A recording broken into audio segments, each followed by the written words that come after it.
성경 에베소서 2장 같이 보시겠습니다. 에베소서 2장이 이제 1장 마지막 부분이랑 좀 연결이 돼서 1장 마지막 부분만 잠깐 복습하시고 갈게요.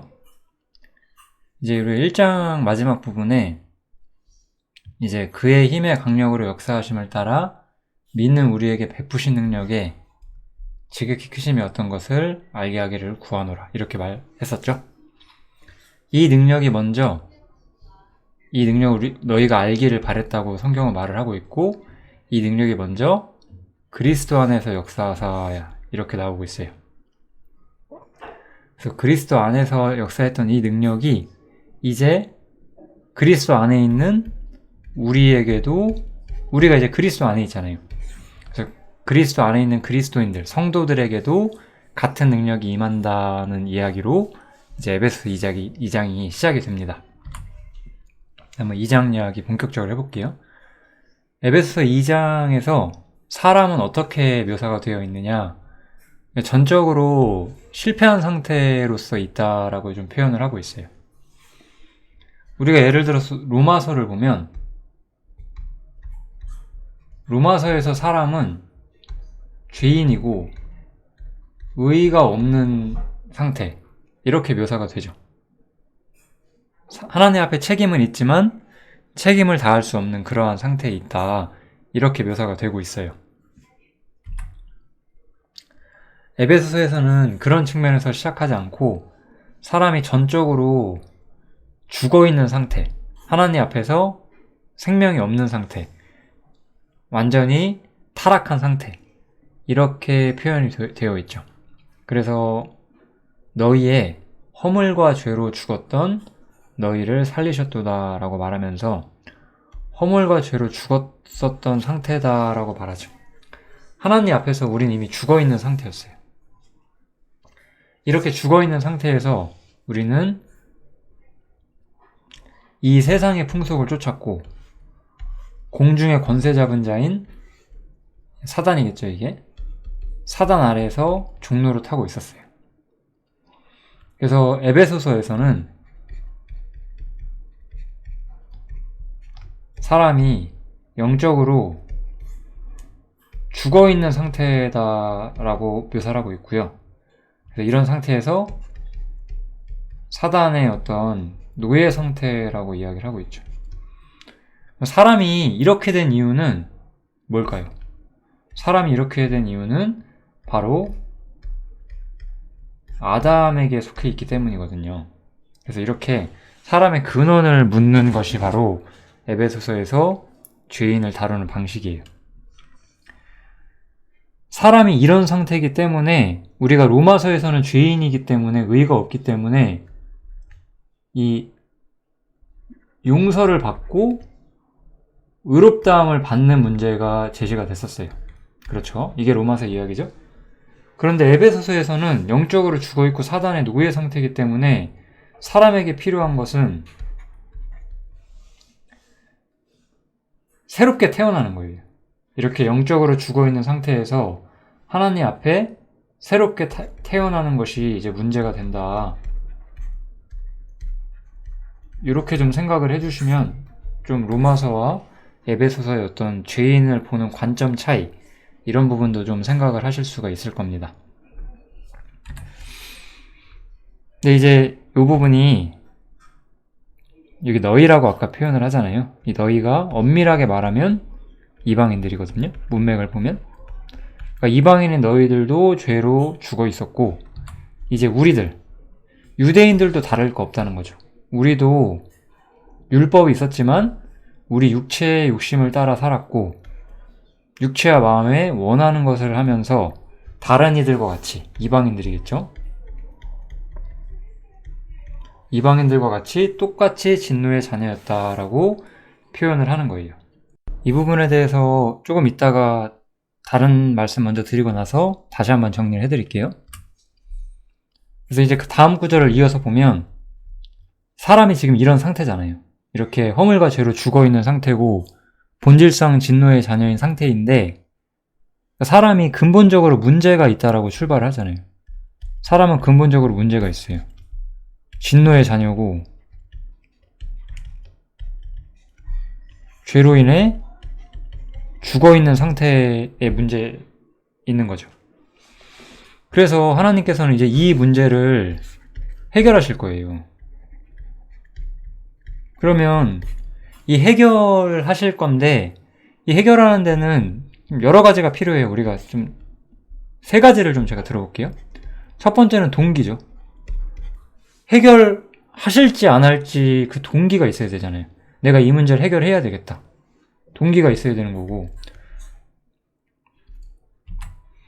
해결할 수 있는 방법이 있어야 되겠죠.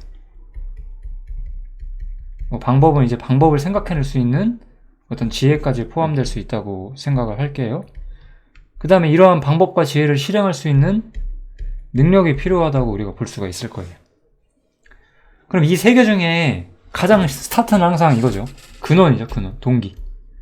그래서 이러한 문제를 해결하시는 이 근원, 이 모든 축복과 능력과 이런 모든 하나님이 우리에게 주시고자 하는 모든 것들의 근원은 항상 사랑이겠죠, 사랑. 궁율. 그래서 이 동기는 바로 하나님의 사랑이죠. 하나님의 사랑과 긍휼 때문에 주님께서는 허물과 죄로 죽어있고 진노의 자녀인 우리들을 구원하실 거예요. 이제 이 문제를 좀 본격적으로 이야기를 해보겠습니다. 아까는 그 에베소서 1장에 대한 말씀을 드리면서 그 죽은 자 가운데서 예수님을 다시 살리시는 능력에 대해서 말씀을 드렸어요. 이제 그 동일한 능력이 이제는 여기서부터 중요한 것은 우리를 향해서 쏟아져 내려와요. 처음에 하나님의 능력은 예수님을 부활시키시는 능력이었어요. 그런데 이제 그 예수님을 부활시켰던 그 능력이 이제는 우리를 향해서 오는 거예요. 그래서 어떻게 되죠? 허물로 죽어있던 우리를 그리스도와 함께 살리셨다라고 말하죠. 이게 로마서랑은 굉장히 다른 부분이죠. 아까도 말씀드렸지만 로마서는 사람이 죄인이고 의의가 없는 존재였을 때 이 죄에 대해서는 용서를 받게 되고 의에 대해서는 의롭다함을 받게 된다라고 이야기를 했죠. 에베소서에서는 이렇게 성경이 관점이 달라요. 이런 것도 좀 신경 써주시면 좋아요. 우리가 성경을 읽으실 때 막 이런 거 있잖아요. 막 내 마음에 꼽치는 구절 막 그런 거 있죠. 그런 것만 보는 거예요. 그냥 문맥 같은 걸 하나도 신경 안 쓰고. 그러면 특히 신약 성경은 모든 성경은 글이에요. 의도하는 바가 있단 말이에요. 그런 거는 전혀 모르고 그냥 내 눈에 꽂히는 구절을 좋아하고 그냥 그렇게 되는 거죠. 그 구절이 왜 쓰여있는지도 모르는 채로. 에베소서는 우리가 허물과 죄로 죽어있는 상태라고 말을 해요. 근데 이 죽어있는 상태에서 부활시키시는 거죠. 다시 살리시는 거예요. 언제? 예수님이 십자가에 죽으시고 부활하실 때 우리가 함께 부활했다고 하죠. 그래서 함께 부활하는 거기 때문에 제가 아까 말한 것처럼 그리스도 안에서 이런 일이 일어났다라고 말씀을 드릴게요. 그리스도와 함께라고 표현해도 똑같고요. 그래서 함께 부활하고 그 다음에 함께 일으킴을 받았다고 또 나오죠. 그 다음에 함께 하늘에 앉았다라고도 표현을 해요. 그래서 함께 우리가 승천을 하게 된다라고 이야기를 하는 거죠. 이게 바로 하나님의 능력이 우리에게 임한 방식이에요. 우리는 이 땅에서 범죄했고 의의가 없는 존재로 봤을 때 죄에 대해서는 용서를 받았고 의에 대해서는 우리가 스스로 아무런 의를 만들어낼 수 없을 때 하나님께서 우리를 의롭다 해주셨어요. 그렇지만 우리는 또 다른 측면에서는 허물과 죄로 죽어있는 상태였고 하나님께서는 예수님을 살리신 그 동일한 능력으로 우리를 부활시키시고 우리를 하나님 보좌 우편에 예수님과 함께 앉히신대요. 그래서 지금 우리는 어디 있다고 봐야 돼요? 우리는 지금 하나님 보시기에는 그리스도 예수 안에서 예수님과 함께 하늘에 앉아있는 존재로서 나와 있는 거예요. 우리는 지금 하늘에 있는 존재예요. 우리 에베소서 1장에서도 하늘에 있는 신령한 복을 우리가 얻었다라고도 표현했었잖아요. 우리는 하늘에 속해 있는 사람이고 하늘에서 주님과 함께 앉아있다라고 하나님께서 우리를 인정해 주시는 그런 압도적인 위치에 우리가 올라와 있어요. 이 엄청난 상승이잖아요. 에베소서도 로마서도 우리한테 엄청난 이야기를 해주고 있지만 에베소서는 또 다른 엄청난 이야기를 해주고 있어요. 나는 죄 용서를 받았고 의롭다함을 받았을 뿐만 아니라 허물과 죄로 죽어있던 사람이었는데 이제는 예수님과 함께 하늘에 앉아있을 수 있는 그런 존재가 됐다는 거예요. 이 얼마나 엄청난 이야기가 우리한테 나와 있어요? 이게 바로 하나님의 능력이에요. 하나님께서는 우리가 예수님과 함께 있게 해주세요. 누가 이런 걸 할 수 있어요? 바로 하나님만이 할 수 있는 거예요. 허물과 죄로 죽어있는 사람이, 항상 범죄하는 사람이, 의라는 것도 없는 사람이 하나님의 호의와 은혜와 긍휼로 이제 하나님 보좌 우편에 예수님과 함께 앉을 수 있는 그런 위치를 우리가 선물로 받았다는 거예요. 왜요? 긍휼 때문에. 그리고 무엇으로? 하나님의 능력으로. 이게 바로 복음을 이야기하고 있는 거죠. 그래서 여기 보면 허물로 죽은 우리를 그리스도와 함께 살리셨다라고 하면서 이 문제를 바로 구원이다라고 표현을 해요. 굉장히 우리가 좀 주목을 해줘야 되는 이야기죠. 로마서에서 구원이란 단어를 쓰지 않고 여기서 바로 구원이란 단어를 써요. 왜 그러냐면 이 허물과 죄로 죽어있는 이 상태는 바로 아담 안에 있을 때 우리의 상태였거든요. 그런데 우리가 어떻게 이 모든 것들을 소유하게 되죠? 그리스도 안에서요. 이게 바로 구원이에요. 구원은 우리가 전적으로 새로운 위치에 들어가는 거예요. 새로운 생명으로 태어나는 거예요. 그것이 무엇이냐? 우리가 이제 아담에 속한 자가 아니라 그리스도 안에서 새롭게 태어난 존재가 되었다. 그리고 성경에서는 이것을 바로 구원이라고 말을 하고 있는 거죠. 이런 부분들도 좀 유심히 봐주시면 굉장히 좋을 것 같습니다. 그래서 이는 그리스도 예수 안에서 우리에게 자비하심으로써, 다시 한번 나오죠. 자비 때문에, 하나님의 은혜의 지극히 풍성함 때문에 하나님께서는 이런 그 호의를 우리에게 베풀어 주시는 거예요. 그리고 이렇게 하는 이유는 무엇이냐? 그 은혜의 지극히 풍성함을 오는 여러 세대에 나타내려고 하는 것이다 라고 말을 하고 있어요. 오는 여러 세대. 오는 여러 세대라 하면 이 교회 시대와 그 이후에 있게 될 어떤 또 다른 경륜들을 말하는 거겠죠? 교회가 휴거되고 난 이후에는 뭐 이제 이스라엘에 관한 문제들, 천국에 관한 문제들이 다시 시작될 것이고, 하나님의 심판이 있을 것이고, 여러 가지 남은 이야기들, 그 모든 것들에게 무엇을 나타내고자 하느냐? 하나님의 은혜의 지극히 풍성함을 보여주시고자 하신다, 이거죠. 그렇기 때문에 너희가 구원을 얻은 것은 무엇이냐? 너희가 뭘 해서 난 것이 아니라는 거죠. 이것은 사람의 행위에서 난 것이 아니고 하나님의 주권적인 선물이라는 거예요. 왜냐하면 우리는 여기서는 의라는 문제를 다루고 있지 않아요. 죄라는 문제도 다루고 있지 않아요. 여기서 사람은 허물과 죄로 이미 죽어있는 상태라고 말을 하죠. 범죄에 대해서 말하고 있지 않죠? 이미 하나님 앞에서 죽어있는 상태로 나오는데 이 죽어있는 자를 살리셨다는 거예요. 우리 한번 이런 생각을 한번 해보세요. 우리가 나쁜 짓 안 할 수 있죠. 어떤 점에서는요. 우리가 완전히 선해질 수는 없겠지만 어떤 사람은 또 다른 어떤 사람보다 더 착하게 살 수 있잖아요. 더 뭔가 의로운 일도 행동할 수 있죠. 그런 건 가능할 수 있다라고 쳐요.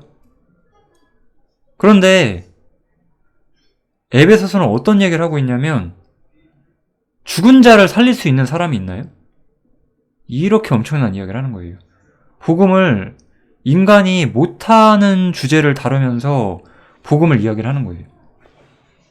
내가 열심히 나를 쳐서 범죄 좀 덜 할 수 있겠죠. 어떤 점에선.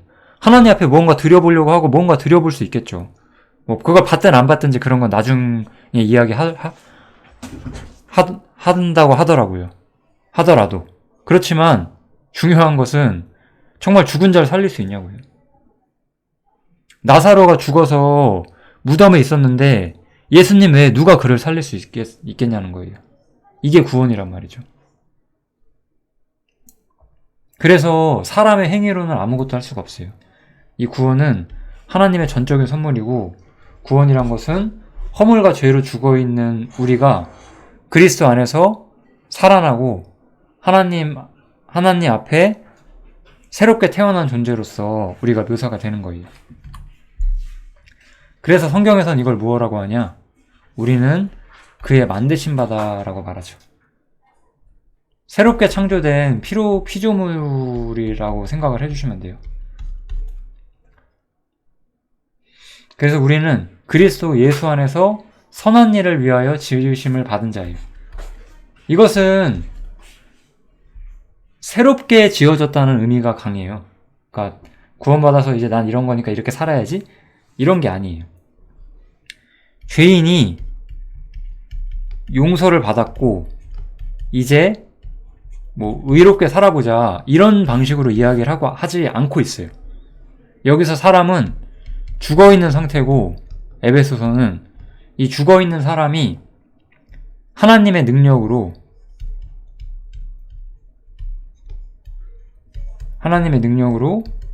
부활하게 돼요. 그리고 이렇게 부활했을 때 이 사람은 이 죽기 이전의 사람과는 달려요. 이 죽기 이전의 사람은 아담에게 속해 있었어요. 그런데 부활한 사람은 그리스도 안에 속해 있어요. 그래서 우리 고린도 전서에 보면 두 인류의 대표가 나오잖아요. 아담이라는 사람과 그리스도라는 사람. 이 엄청난 이야기를 성경은 하고 있는 거죠. 새로운 피조물이라는 것은 그냥 우리가 느낌으로 나 이제 다시 태어난 존재야, 이런 이야기를 하고 있는 게 아니에요. 내가 아담에 속했었는데 내가 이제 그리스도에게 속한 존재가 되었다. 이것이 무엇이라고요? 바로 구원이다, 이거죠.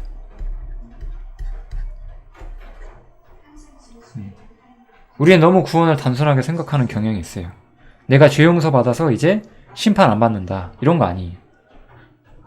에베소서에서 구원은 아담에게 속한 존재가 이제 죽음을 통해서 아담과의 관계가 끊어지게 되고, 그 사람을 하나님께서 부활의 능력으로 우리를 다시 살리시고, 그때 우리는 예수님과 동일한 어떤 위치로서 부르심을 받는다는 거죠. 왜냐하면 예수님은 또한 이 땅에서 사람이셨거든요. 그래서 부활하신 그리스도, 사람으로서 영광을 얻으신 그리스도, 이 이야기가 굉장히 중요해지는 거예요. 사람으로서 아담은 죄로 인해 죽음을 가져왔잖아요. 또 다른 사람으로서 그리스도는 죽음으로 순종하셨고, 이 죽음으로 순종하신 걸로 영원한 의와 영원한 영광, 이 모든 것들을 가져오신 거잖아요. 그래서 구원이란 건 뭐냐? 여기에 속한 사람이 여기로 옮겨가는 거, 새로운 피조물이 되는 거, 그게 바로 구원이다라고 말을 하는 거예요. 죄 용서랑은 좀 관점이 많이 다르다는 거. 성경은 우리의 상태에 대해서 여러 측면에서 얘기를 해줘요. 우리가 범죄한 문제에 대해서는 용서를 받아야 되는 것이고, 우리가 의의가 없는 문제에 대해서는 의롭다함을 받아야 되는 거예요. 그리고 허물과 죄로 죽어있는 우리들은 새로운 생명으로, 예수님의 부활 생명으로 다시 태어나야만 하는 거예요. 그래서 우리 요한복음 11장에 보면 나는 부활이요 생명이니 나를 믿는 자는 죽어도 살겠고, 이렇게 말씀하시는 거예요. 왜냐하면 예수님을 믿는 사람은 죽음이라는 것이 아무것도 아니에요. 죽음은 바로 그리스도에게 들어가는 하나의 통로가 되거든요. 우리는 이미 그리스도와 함께 죽은 바 되었고 새로운 피조물로서 하나님과 함께하는 위치에 우리가 이미 들어갔죠. 이 모든 이야기를 한 다음에 이제 그러므로 너희는 생각해 보아라 라고 말하면서 우리가 원래 어떤 존재였는지를 다시 한번 말하기 시작해요. 너희는 그때에는 육체로 이방인이었다. 주님께로 오기 전에 너희는 육체로는 이방인이었고 손으로 육체행한 할례당이라 칭하는 자들에게, 이스라엘 민족이죠. 이스라엘 민족은 이방인들을 무할례당이라고 칭하면서 멸시했어요. 거룩하지 못한 사람들이라고. 이스라엘은 자신들이 하나님 앞에서 성별된 민족으로서 선민의식을 가지고 있었거든요. 그래서 이스라엘은 자신들이 하나님께 택함받은 민족이라는 걸 자랑하면서 살았어요. 그때 이방인들은 이스라엘보다도 못한 우상숭배를 하고 악을 행하면서 살아왔었죠. 그렇게 하나님과 아무런 상관없이 너희가 살았던 것을 기억하라 라고 말을 하는 거예요. 이 이야기를 하는 이유는 이제 이러한 우리의 근원을 생각하면서 이제 하나님의 능력으로 나타나게 되는 교회에 대해서 소개하려는 목적으로 이 말씀을 바울이 하기 시작을 해요. 그리고 또한 우리 이방인들은 이제 두 번째 구절을 보면 그리스도 밖에 있었고, 다 우리가 이게 구원받기 전 우리의 상태잖아요. 이스라엘 나라 밖의 사람이었고, 특별히 약속의 언약들에 대해서 외인이었다라고 말하죠. 구약 성경에는 많은 약속의 예언들이 있었어요. 구약에는 많은 약속들이 있었죠. 근데 이 약속은 전부 누구한테 속해 있는 거예요? 사실은 이스라엘에게 속해 있는 거죠. 이방인들은요, 이 약속과 상관이 없는 사람들이에요. 여기서 그럼 제가 하나 중요한 이야기를 해볼게요. 구약 성경을 우리한테 적용하면 대부분 잘못돼요. 안 맞아요. 왜냐하면 원래 우리는 이방인이기 때문에 약속의 언약들에 대해서는 외인이거든요. 성경 해석들을 굉장히 잘 못하시는 이유가 이런 구절들을 유심히 안 보세요. 우리는 약속의 언약들에 대해서 외인이었고 하나님과 전혀 상관없다가 교회를 통해서 부르심을 받고 하나님과 연결된 존재이지, 원래 구약 성경처럼 그 옛 약속들을 하나님께 받았던 그들과는 전혀 달라요. 이 약속의 언약들에 대하여 외인이란 말은 우리가 구약 성경에서 교훈을 받을 수 있어요. 그렇지만 그 약속이 문자적으로 성취되는 게 우리에게 임하는 것이 아니에요. 우리는 특히 예언서를 보면서 어떤 축복들을 보고 그것이 우리에게 임할 거라고 기대하죠. 아니죠. 그렇게 보시면 안 돼요. 이 축복들은 대부분 이스라엘이 본래 자리에 돌아왔을 때 그들에게 주어질 이야기를 한단 말이에요. 그래서 너희는 원래 하나님과 상관없는 존재였다라고 말하는 거예요. 이거 잘 기억해두세요. 이 새로운 주제, 이게 굉장히 좀 중요하거든요. 그런데 이렇게 전에는 하나님과 멀었던 너희가 이제 예수님과 함께 죽고 함께 부활하고 함께 하나님 보좌 우편에 앉게 됨으로써 이제 하나님과 가까워지게 되었다는 거죠. 하나님과 가까워졌다는 거예요. 그래서 그는 우리의 화평이신지라라고 말하면서 둘로 하나를 만드셨다라고 말하죠. 이 둘이 뭘까요?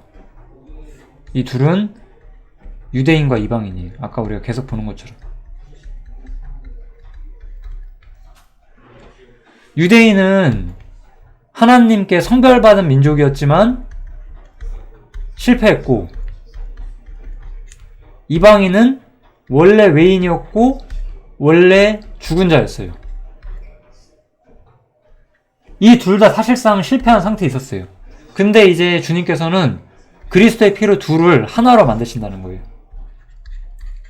그래서 중간에 막힌 담을 허시고, 유대인과 이방인 사이에는 굉장히 커다란 담이 있었죠. 그래서 유대인은 이방인들을 무할례당이라고 말한 거예요. 하나님께서는 어쨌든 유대인들에게 지상적인 축복을 주셨고 지상적인 축복을 약속하시는 조건으로 이들에게 율법을 지킬 것을 명령하셨죠. 그 율법과 여러 종교 체계는 유대인과 이방인을 막는 담이었어요. 그런데 이 담을 허무셨어요. 이제는 그래서 유대교가 없어요. 여기 우리 유대교란 주제에 대한 좀 답이 나오죠? 유대교는 지금은 없는 거예요. 왜냐하면 하나님께서 허무셨어요. 원수된 것, 곧 의문에 속한 계명의 율법. 이게 유대교 율법이죠? 이거 폐하셨어요. 자기 육체로. 십자가의 죽음으로써 율법은 이제 폐하여졌어요. 에베소서 하기 전에 갈라디아서 제가 강의를 했는데 갈라디아서 보셔도 이 자기 육체로 폐하여졌다는 것, 율법이 폐하여지고 이스라엘의 자리가 지금 교회 안에서는 존재하지 않는다는 것을 거기서도 제가 많이 말씀을 드렸어요. 이렇게 함으로써 이 둘로 아까 말했던 유대인과 이방인이 자기 안에서 한 세 사람을 지어서 한 세 사람을 지어 화평하게 하시고 이제 유대인과 이방인이 아닌 또 다른 한 세 사람을 만드셨다라고 이야기를 하는 거죠. 그래서 이게 무슨 의미일까요? 이 한 세 사람이 바로 이 교회의 출현에 대해서 바울 사도는 이렇게 묘사를 하는 거예요. 왜 교회라는 것이 들어오게 되는지, 교회가 어떤 상황에서 들어오게 되는지를. 이방인은 모든 약속에 대해서 외인이었어요. 맞죠? 유대인은 율법 아래서도 죄인으로 드러났어요. 율법이 있었지만 실제로 그들이 율법을 준수할 수 없고 여전히 죄와 사망 아래 있다는 걸 증명했어요. 그래서 이스라엘이 역사적으로 보면 실패하는 거예요. 이 유대인을 구별시켰던 담들, 이 장치들은 온전하지가 못했어요. 그래서 유대인들은 실패했고 하나님께서는 복음을 통해서 모든 것들을 폐하시죠. 이렇게 모든 것을 폐하신 곳에 이제 새로운 한 사람이 생기게 되는데 그게 결국 뭐예요? 유대인과 이방인 상관없이 들어오게 되는 이 교회가 이 땅에 출현하게 되는 거죠. 이건 유대인은 그래서 뭐죠? 유대인은 지상에 어떤 인간의 순종을 토대로 인간의 순종을 조건으로 만든 하나님이 세우신 어떤 신앙 공동체였잖아요. 쉽게 말하면. 그게 이제 시간이 흐르면서 국가 형태를 띈 것 뿐이죠. 교회는 뭐예요? 근데 교회는 이 지상의 섭리가 아니라 하늘의 섭리를 쫓아서 인간의 순종이 아니라 예수님의 순종을 기반으로 해서 예수님의 십자가를 기반으로 해서 완전한 목적을 가지고 이 땅에 세워지게 된 하나님의 새로운 신앙 공동체란 말이에요. 그리고 여기에 이제 뭐가 들어와요?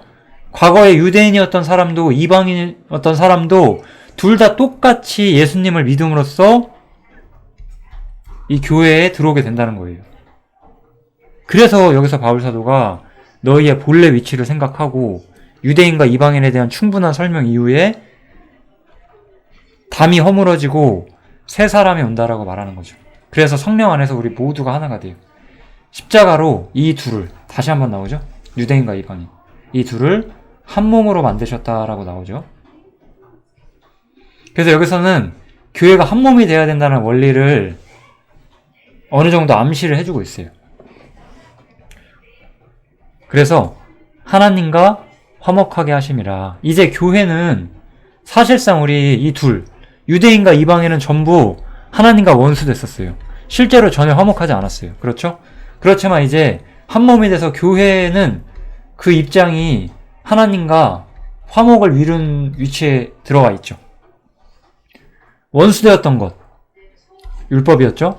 이것을 십자가로 소멸하시고 또 오셔서 먼데 있는 너희에게 약속에 대해선 외인이었던 이방인들에게 복음을 통한 평안을 전하셨고 가까운 데 있는 자들에게 유대인들이죠. 율법 아래서 오히려 하나님과 원수되었던 그들에게도 평안을 전하셨다. 그래서 우리 둘이 이방인과 유대인 모두가 이제 한 성령 안에서 아버지께 나아감을 얻게 하려 하심이라 라고 말하는 거죠.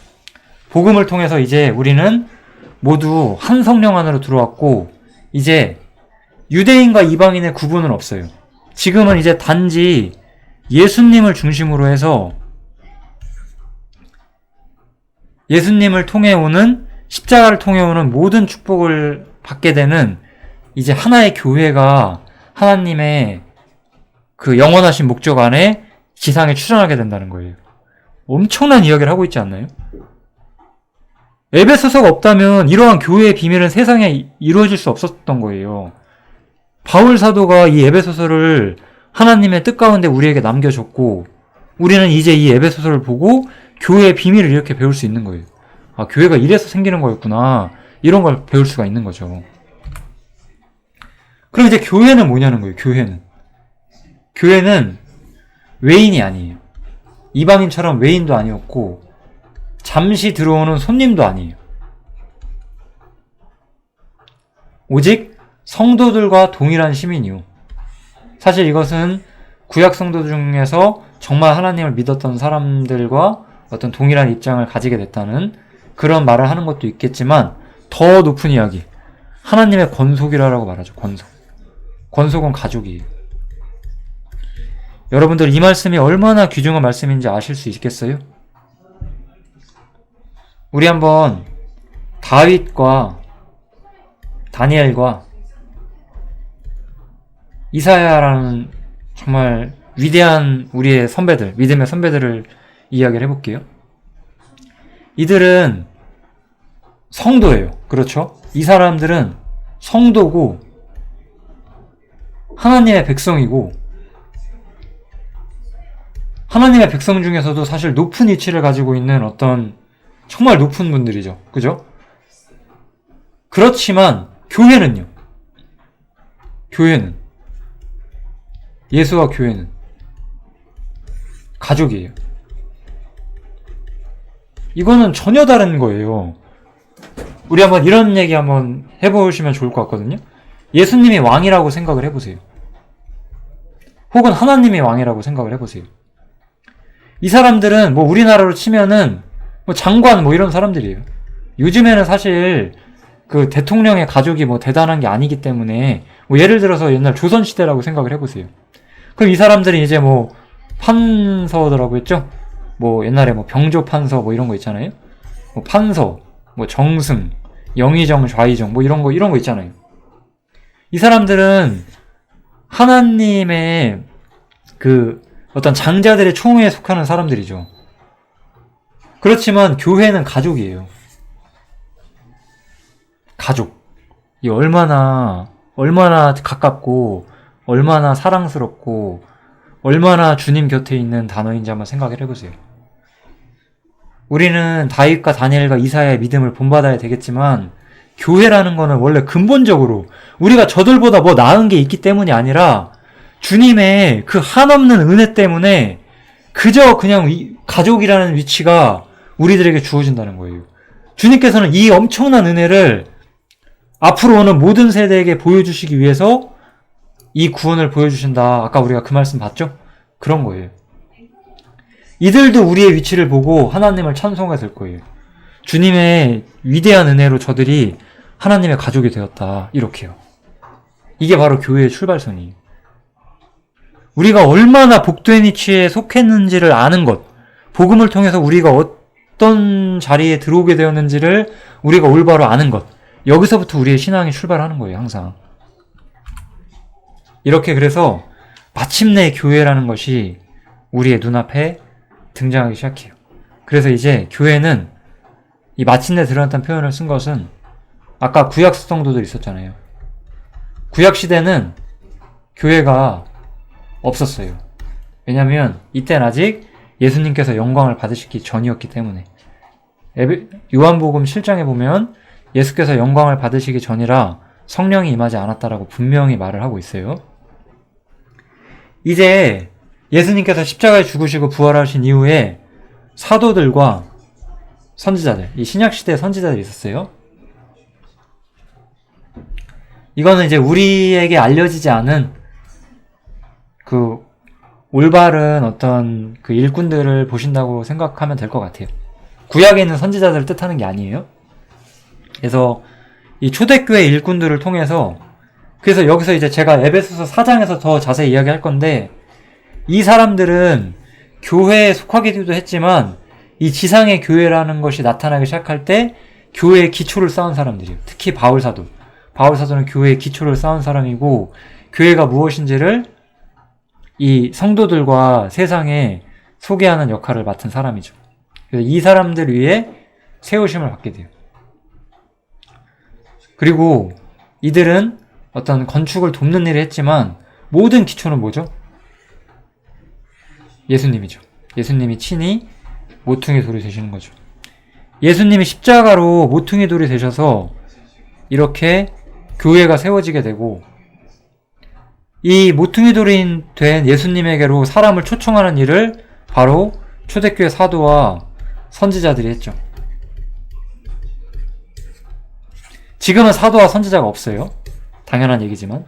그래서 이렇게 초대교회, 사실 뭐 초대교회라는 용어는 좀 이상하긴 한데, 이 교회가 없던 시절에 교회라는 것이 출현하게 되는 데 있어서 이들이 어떠한 역사를 했다는 거죠.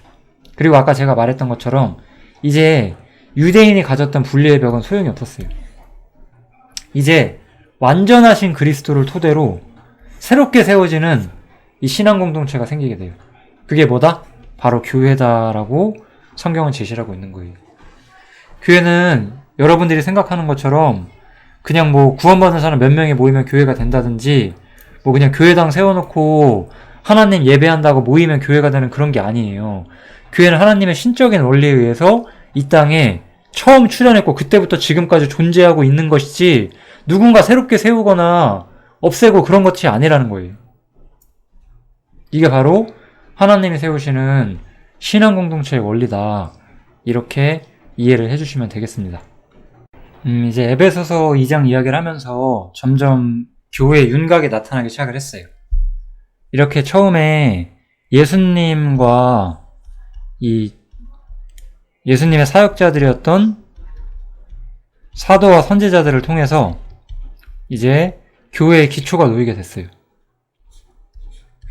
교회의 기초가 놓이게 되었고, 이제 그의 안에서 건물마다 서로 연결하여 주 안에서 성전이 되어가고, 너희도 성령 안에서 하나님의 거하실 처소가 되기 위하여 예수 안에서 함께 지어져 가느니라, 이렇게 말하면서 교회가 이제 완성이 될 거란 이야기를 좀 하고 있는 거예요. 이것은 교회라는 것은 이렇게 예수님의 십자가 이후로 나타나게 돼서 하나님의 계획 가운데 언젠가 찬란하게 완성이 되는 그 날이 오고, 이렇게 완성이 되었을 때 교회는 하나님이 거하시는 처소가 되죠.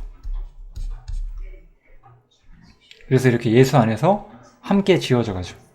그래서 여기서는 우리가 교회의 어떤 건축물로서의 교회, 여기서 사실 건축물이라는 게 지상에 세워지는 건물이 아니죠. 하나님의 어떤 신령한 역사로 세워지게 되는 어떤 교회의 모습을 또한 묘사를 하고 있고, 여기서 제가 좀 한 구절만 좀 정확히 짚어드릴게요. 이 건물마다라는 단어가 굉장히 좀 애매해요. 한국어로는. 이렇게 생각하시면 안 되고 단 하나의 건물인 거예요. 그래서 하나님의 계획 가운데 이렇게 교회가 완성되는 일이 생길 거예요. 교회라는 것은 인간이 세우거나, 이 에베소서에서 말하는 교회는 인간이 세우거나 인간이 뭘 어떻게 하는 그런 게 아닌 것으로 묘사가 되어 있어요. 하나님의 계획 가운데 교회의 기초가 세워지고, 이제 하나님께서 이 교회의 섭리 가운데 이 교회를 점점점 이끌어 가시고 마지막에 최종적으로 완성시키게 될 것이다 라고 이야기를 하는 거죠. 왜냐? 교회는 처음부터 하나님의 능력으로 시작한 거였거든요. 허물과 죄로 죽어있던 이 교회가, 이 죄인들이, 그 이방인이든 유대인이든 하나님 앞에 다 죽어있었던 이 죄인들이 이 복음을 통해서, 십자가를 통해서 주님의 백성이 되고, 주님의 백성이 될 뿐만 아니라 하나님이 거하시는 처소가 되기 위해서 하나의 교회로서 완성되는 시기가 오고 있다라고 성경은 말을 하고 있는 거예요. 이렇게 완전한 하나님의 공동체가 우리 앞에 나타나게 된 거죠.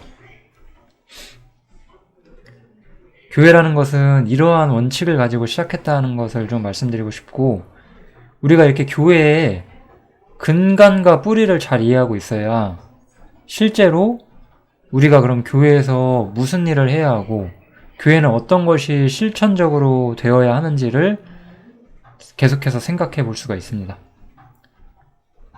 교회는 사람이 세우는 것도 아니고 사람이 무언가를 해야 되는 것도 아니에요.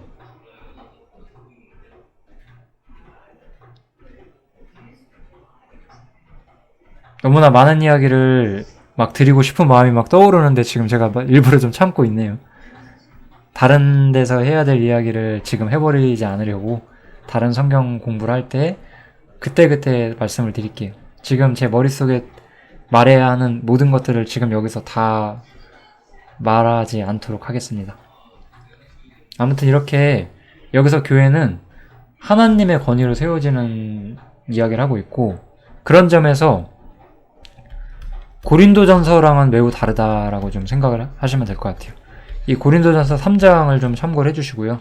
고린도전서 3장은 인간에게 어떤 책임을 맡겼고, 이 책임을 맡겨진 인간의 실패로 인해서 교회가 어떤 실패하는 모습이 나오게 돼요. 우리는 부분적으로 교회의 실패를 봐요. 그리고 지금 현대에 이 수많은 교파로 찢어져 있는 이러한 상황, 하나됨을 추구하지 않는 교회, 성직자 시스템이나 유대적인 시스템들로 무너져 있는 이 현대 교회의 상태, 이런 것들을 보면은 교회가 정말로 많이 파괴되었다는 걸 저도 알죠. 그건 이제 하나님의 교회의 성도로서 항상 마음의 슬픔이죠.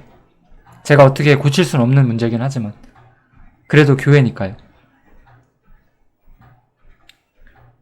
그렇지만 이 에베소서에서 다루는 교회는 이런 어떤 인간이 뭘 하는 그런 게 아니라 하나님의 어떤 마음속의 교회가 어떤 것이냐라고 이야기를 하는 거죠.